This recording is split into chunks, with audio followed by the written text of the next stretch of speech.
transkribatzaileak eta material egokitzaileak. Bideo hontan, deialdiko 3. eranskina azalduko dugu, bai? Transkribatzaile eta material egokitzaileei dagozkien oinarri espezifikok. Kolektibo honen kasun, 4 lanpostu eskainiko die meritu lehiaketa bitartez, eta lanpostu guztik perfildunek izango die, bai? HLA edo goragokoa eskatzen duten lanpostuk izango dira. Horregatik lehenengo hizkuntza eskakizunik gabeko atalen, bai libre eta bai desgaituna, 0-0 jartzen da, bai? Zuen lanpostu guztik perfildunek izango dielako. Eta ikusten dezuen bezala, desgaitasunen baduen langileentzako ez da lanpostu gorde, bai? 4 lanpostu horiek izango die perfildunek eta txanda librekok.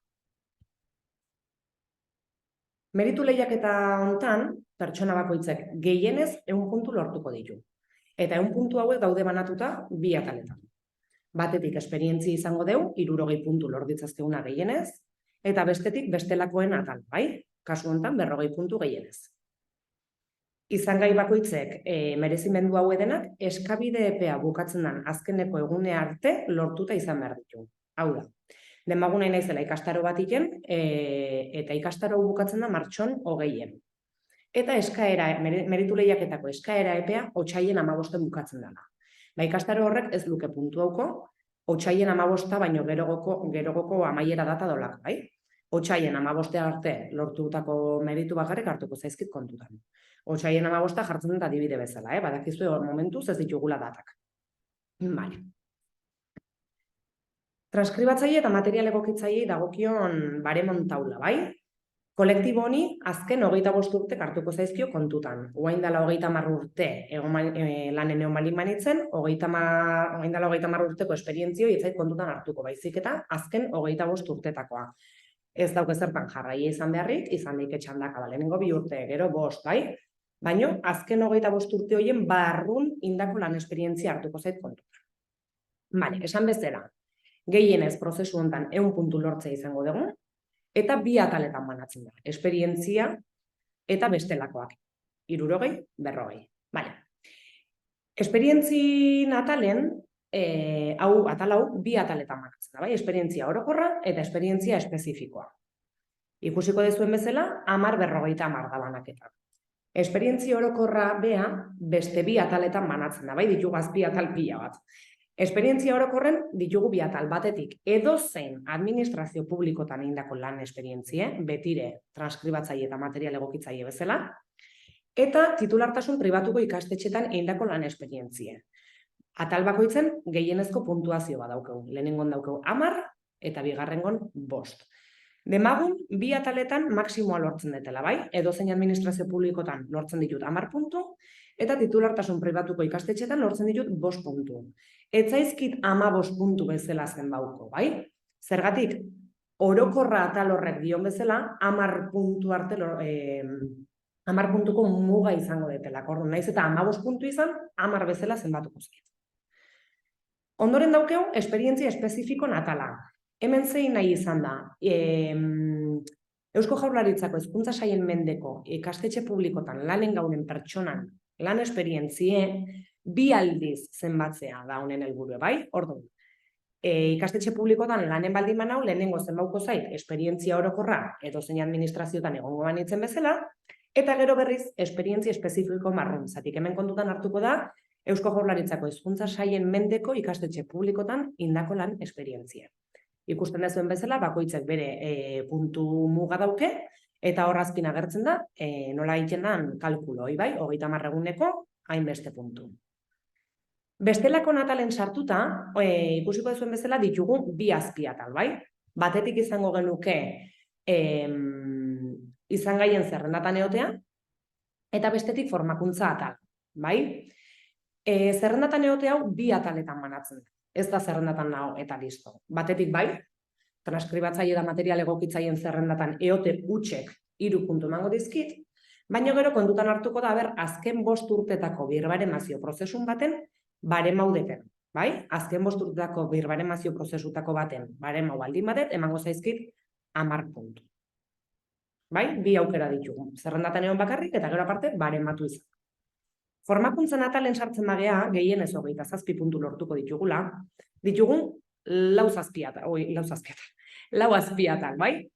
batetik izango dugu, kategorin sartzeko alegatzen ez dien beste titulaziok, bestetik izango dugu prestakuntza edo formakuntza atala, ondoren hizkuntzak eta ondoren informatika ezagutzak. Bale. Kategorin sartzeko baldintza bezala alegatzen ez dien titulo. Honek ze esan nahi du. Adibidez, hezkuntza laguntzako espezialista bezala sartzeko beharrezko titulotako bat da gizarte integrazioko goi mailako teknikari tituloa.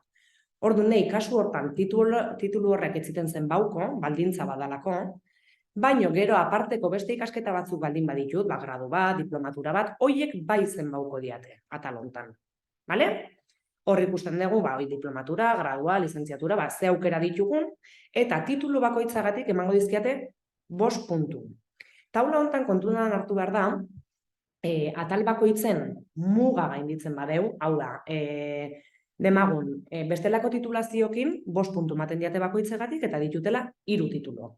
3 bider 5, 15 puntu. Baina ez zaizkit 15 puntu zen bauko, bai? Atal hontako puntuak eta altuna 10 izango dalako.